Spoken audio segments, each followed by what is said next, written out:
এক গ্রামে বাবলু নামে এক লোক বাস করত।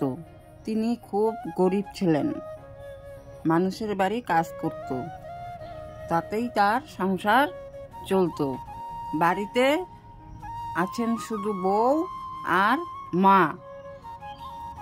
তারা তিনজনেই একসাথে বাস করেন, কিন্তু ঝামেলা হলো এই, বউ আর তার মা দুজনে মিলে প্রায় দিনই ঝগড়া করে।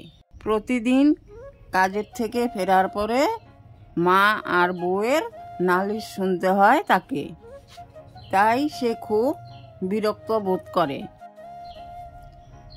একদিন কাজের থেকে ফেরার পরে বউকে ডাকতে শুরু করলো। কি গো বউ, কোথায় তুমি? আমাকে খাবার দিবে না? আসছি আসছি, তোমাকে আগে বিচার করতে হবে, তারপরে তোমাকে আমি খাবার দেব।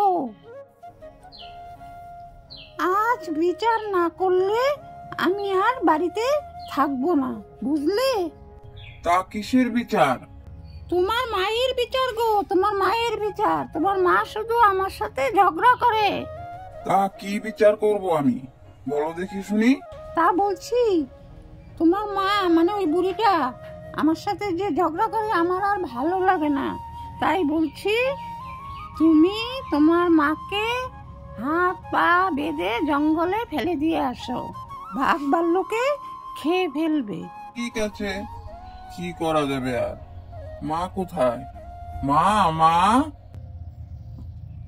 কি রে খোকা, ডাকছিস আমাকে? হ্যাঁ মা, তোমাকে আমি ডাকছি। তোমরা প্রতিদিন ঝগড়া করো, তাই তোমাকে আমি হাত পা বেঁধে জঙ্গলে ফেলে দিয়ে আসবো, বাঘ ভাল্লুকে তোমাকে খেয়ে ফেলবে।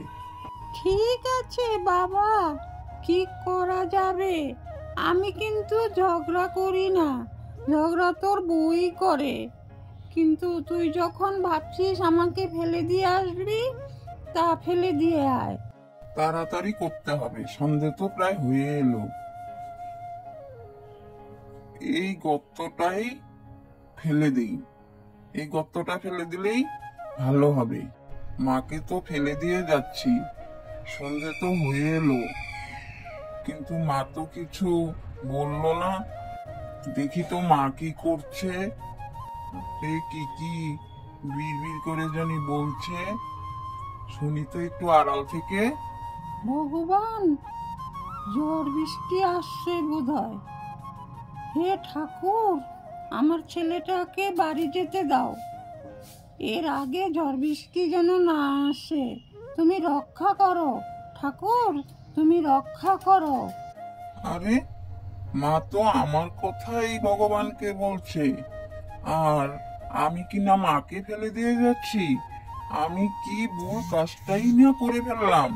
ছি ছি ছি ছি ছি, আমি মাকে বাড়ি নিয়ে যাব।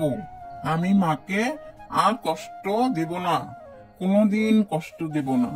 এই পৃথিবীতে মায়ের মতো যে আর কেউ হয় না, তাই বুঝলাম। মা, মা, চলো, তোমাকে আমি বাড়ি নিয়ে যাব। কেন রে বাবা, তুই আবার ফিরে এলি কেন? ওইদিকে আকাশ ভালো নেই, সন্ধে হয়ে আসছে, তুই তাড়াতাড়ি বাড়ি চলে যা। না মা, আমি তোমাকে ছাড়া বাড়ি যাব না, তোমাকে নিয়েই যাব। কি গো, তুমি বাড়ি ফিরেছো? তোমার মাকে ফেলে দিয়ে আসছো তো? তা বাঘ ভাল্লুকে খেলো কিনা দেখে এলে না একটু?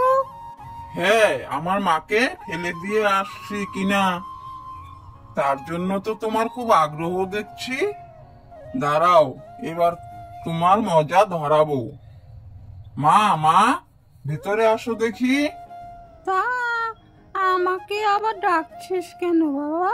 তোমার বৌমার বিচার হবে, আর তুমি দেখবে না নিজের চোখে। এই যে বউ, তোমাকে আমি বলছি, শোনো, আমার মায়ের পা ধরে ক্ষমা চাও, নইলে তোমাকে আমি আজই বাপের বাড়ি পাঠিয়ে দিব এবং ডিভোর্সও দিয়ে দিব। আমি আবার কি করলাম? তোমার মায়ের পা ধরে আমাকে ক্ষমা চেতে হবে যে? হ্যাঁ হ্যাঁ, তুমি যত নষ্টের মূল, তুমি আমার বাড়িতে এসে আমার মাকে মেনে নিতে পারছো না, আর তোমার জন্যই আমার মাকে আজ ফেলে দিয়ে আসছিলাম।